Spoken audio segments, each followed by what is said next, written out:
ஏ hi, இன்னைக்கான updates என்னன்னு பார்க்கலாமா? ஃபேஷியல் ஸ்டெப்ஸ் எல்லாம் நம்ம ஆல்ரெடி பார்த்துருக்கோம் இல்லையா? ஸோ அந்த ஸ்டெப்ஸில் வந்து ஒரு ஸ்டெப்புக்கும் எவ்வளோ டைம் எடுத்து நம்ம பண்ணணும் அப்படிங்கிறத இன்னைக்கு நம்ம பார்க்கலாம். ஓகே, நம்ம ஆல்ரெடி பார்த்தது தான் cleansing, scrub, toner, massage cream, serum, mask, moisturiser. இது எல்லாமே நம்ம பார்த்தது தான். நீங்கள் ஆல்ரெடி நோட் பண்ணி வச்சிருப்பீங்க. ஸோ கிளன்சிங் வந்து பார்த்தீங்கன்னா 3 to 5 minutes நம்ம பண்ணணும். நம்ம ஒரு ஃபேஷியல் எடுத்து பண்ணுறோம் அப்படின்னா டபுள் கிளன்சிங் பண்ணுறது ரொம்ப இம்பார்ட்டன்ட். நல்ல விஷயமும் கூட டபுள் கிளன்சிங் பண்ணுறது. ஸோ 3 to 5 minutes வந்து கிளன்சிங் பண்ணணும். ஸ்க்ரப் வந்து 3 to 5 minutes ஆஸ் யூஷுவல் நம்ம பண்ண போகிறோம். ஸ்க்ரப்புக்கு அப்புறம் பார்த்தீங்கன்னா ஸ்டீமிங், ஃபேஸ் ஸ்டீம் பண்ணுவோம். Next white heads, black heads remove பண்ணுவோம். தென் டோனர் அப்ளிகேஷன் பண்ணுவோம். 2 to 3 minutes வந்து டோனருக்கு அப்புறம் மசாஜ் க்ரீம் வந்து பார்த்தீங்கன்னா 15 to 20 minutes வந்து மசாஜ் பண்ண போகிறோம். தென் சீரம் வந்து 5 minutes வந்து சீரம் போட்டு அதுக்கு மேலேயே நம்ம நார்மல் மசாஜ் பண்ண போகிறோம். ஸோ 5 minutes வந்து சீரம். மாஸ்க் வந்து பார்த்தீங்கன்னா 15 minutes வந்து மாஸ்க் விடணும்.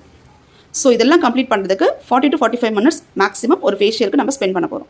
தென் இதெல்லாம் கிளியர் பண்ணதுக்கப்புறம் மாய்ஸ்சரைசர், தென் சன்ஸ்க்ரீன் ஏதாவது ஒன்று நம்ம அப்ளை பண்ண போகிறோம். ஓகே, இப்போ இந்த டைமிங் எல்லாமே நீங்கள்